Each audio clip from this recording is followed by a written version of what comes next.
हमें फ़ोटोज़ खिंचवाना तो हमेशा से ही पसंद होता है और आज के टाइम में तो फ़ोटोज़ खिंचवाना आम बात है। फ़ोटोज़ हमारी कुछ अच्छी यादें बनकर रह जाती हैं। लेकिन क्या होगा जब फ़ोटोज़ में अच्छी यादों के साथ कुछ बुरी यादें जुड़ जाएं या कुछ ऐसा उन फ़ोटोज़ में कैप्चर हो जाए जिसे हमने कभी सोचा भी ना हो।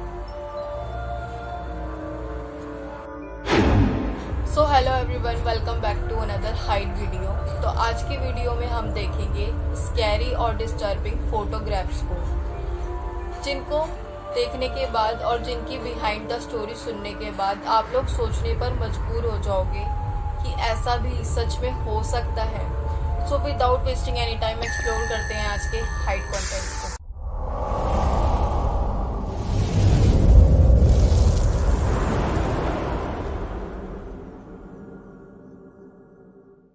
तो जो पहले नंबर पर हमारे पास फोटोग्राफ है वो है ये। सन 1862 में फ्रेंच के न्यूरोलॉजिस्ट जॉल बेंजामिन ने एक एक्सपेरिमेंट चलाया जिसे नाम दिया गया mechanism of human facial expression. ये एक्सपेरिमेंट मरे हुए लोगों पर किया जाता था।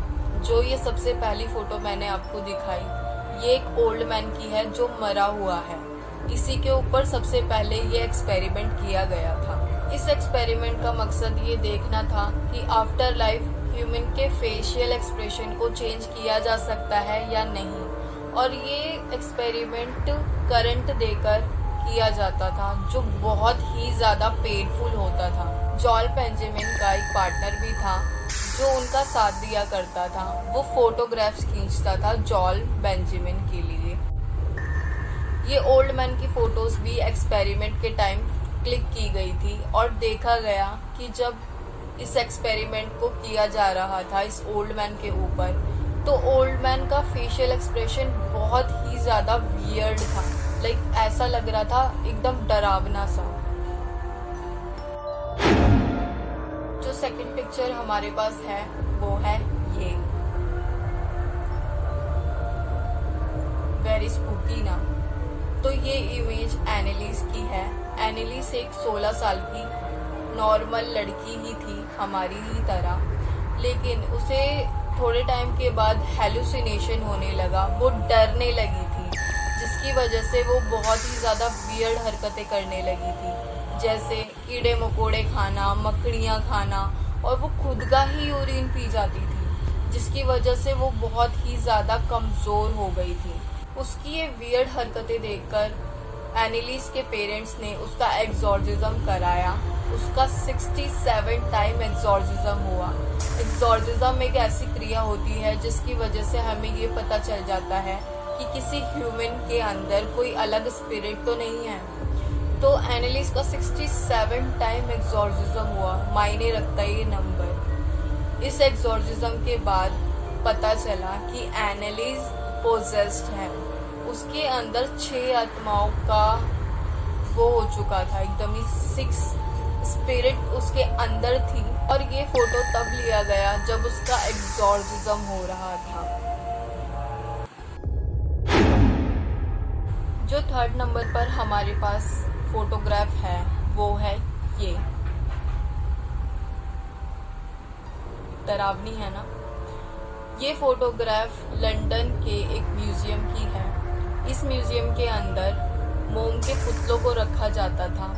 सन 1925 के अंदर इस म्यूजियम के अंदर आग लग गई, जिसकी वजह से यहाँ पे रखे सारे पुतले, जितने भी पुतले थे, सब के सब जलने लगे और पिघलने लगे। उसके बाद कुछ ऐसा नज़ारा देखने को मिला।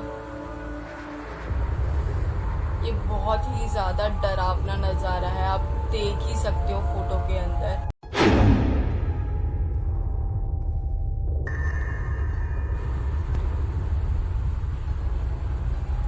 ये कोई बादल फटने की फोटो नहीं है, बल्कि जापान के हिरोशिमा और नागासाकी पर जब बॉम्ब अटैक हुआ तब की ये फोटो है। ये बॉम्ब इतना ज़्यादा पावरफुल था कि इसने पूरी सिटी को तबाह करके रख दिया था।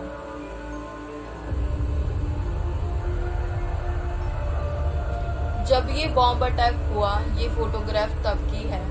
हैरानगी की बात ये नहीं है कि ये बॉम्ब अटैक की फोटो है। हैरानगी की बात तो ये है कि जिस फोटोग्राफर ने ये फोटो क्लिक की वो इस बॉम्ब अटैक के कितना ही ज्यादा करीब था उस टाइम पर, जिस टाइम पर उसने ये फोटो क्लिक की थी।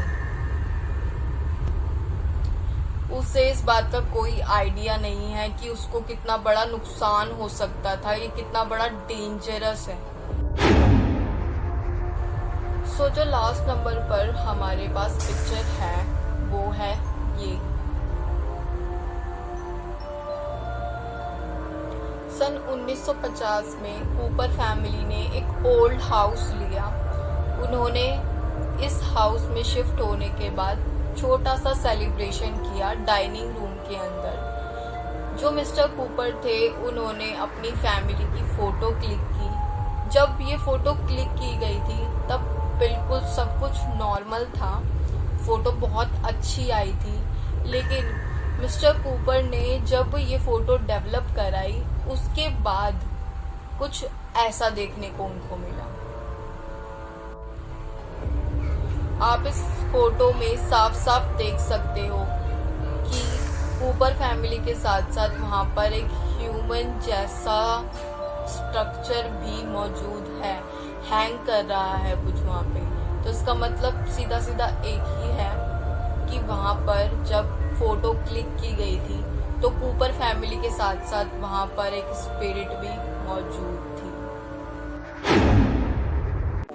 सो ये थी आज की डिस्टर्बिंग फोटोग्राफ्स। तो कौन सी इमेज आपको सबसे ज्यादा स्कैरी लगी कमेंट बॉक्स में मुझे बता देना, और कौन सी स्टोरी आपको सबसे ज्यादा स्कैरी लगी ये भी बता देना। और आप मुझे कोई भी स्कैरी या स्पिरिचुअलिटी या किसी से भी रिलेटेड टॉपिक को सजेस्ट कर सकते हैं। मेरे इंस्टाग्राम पर जाकर मुझे डीएम करके मुझे बता सकते हैं। तो यहीं कहीं मेरी इंस्टाग्राम आईडी आपको नजर आ रही होगी, तो जाओ और फॉलो करो और मुझे टॉपिक सजेस्ट करो। वीडियो अच्छी लगी तो लाइक करना, अगर नए हो तो चैनल को सब्सक्राइब कर देना, क्योंकि यहाँ पर इसी तरह की वीडियोस आती रहेंगी। तो हम मिलते हैं हमारी नेक्स्ट वीडियो में, तब तक के लिए stay healthy, stay safe. Thanks for watching.